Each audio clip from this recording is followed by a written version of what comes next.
There's this notion going around about what's called the open door policy of NATO. There is no open door policy. Read the NATO charter very carefully. It doesn't have an open door policy. Just because you qualify for membership doesn't mean you get to be a member. Article 10 of the charter discusses this. It says if a nation qualifies and has submitted an application, then NATO must consider this application from the standpoint of, does it enhance the security of the organization? Pro hint, allowing Finland in, knowing Russia will attack Finland, does not enhance European security. Now, people say, well, we can't allow ourselves to be bullied by Russia. Russia's not bullying anybody. Russia says if Finland remains neutral, there's just literally no problem here. But the only thing that can stop Finnish membership, besides Finland withdrawing its application or not submitting an application, is NATO is a consensus organization. And so hopefully there will be at least one of the 30 members who will say, nah, we ain't doing that. We already got one war here on European soil. Why do we want another? And what does Finland give us? It gives us a nightmare, a lengthy border with Russia. It pretty much guarantees that we're going to go back into, at a minimum, the Cold War. Because Finland has to understand that even if Russia doesn't invade, you're going to have to militarize your whole border. You're going to have to turn it into a fortified zone. And you can't do that alone, so you're going to have to invite NATO nations. You're going to have to allow foreign troops on your soil. Is this really the future that Finland wants? I mean, it's absurd. But more importantly, is it the future that Europe wants? Can Europe afford this? Finland's doing this. I mean, this is sort of like, Finland pulling up to the Titanic after it hit the iceberg and saying, hey, got any room for extra passengers? Come on board, but we're sinking.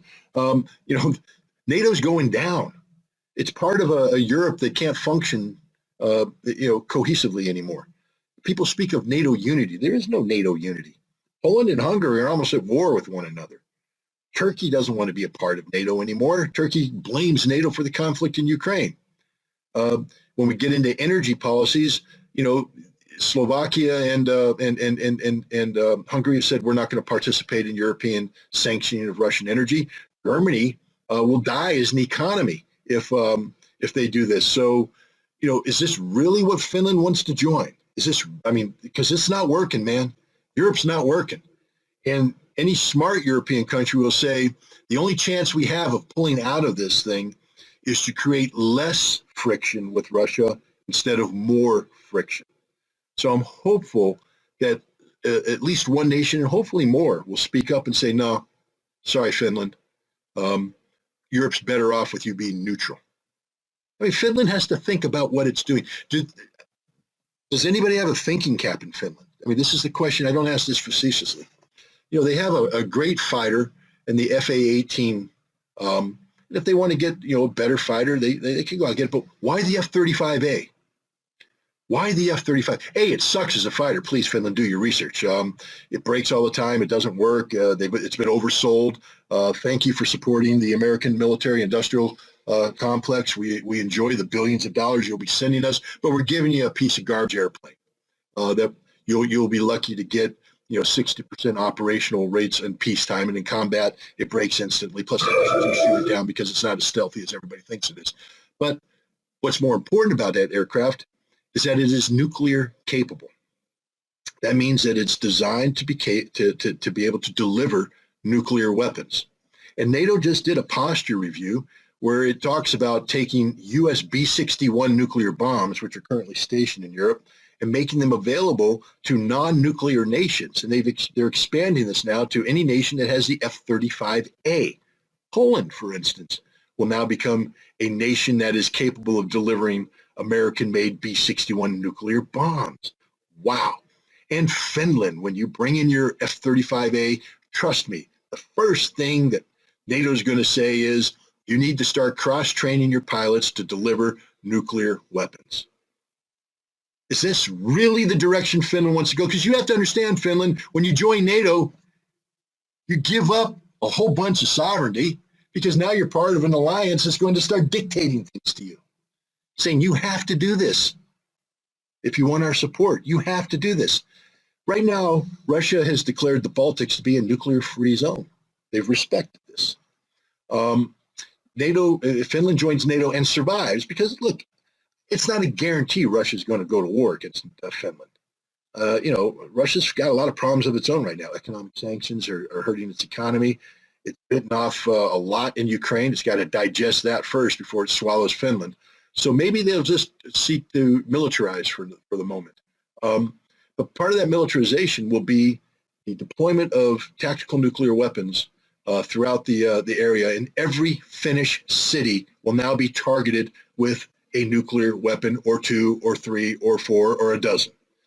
Okay, so Finland, you do now know that if there is a war with Russia that begins, for instance, in Moldova, are the Finns ready to die for Transnistria?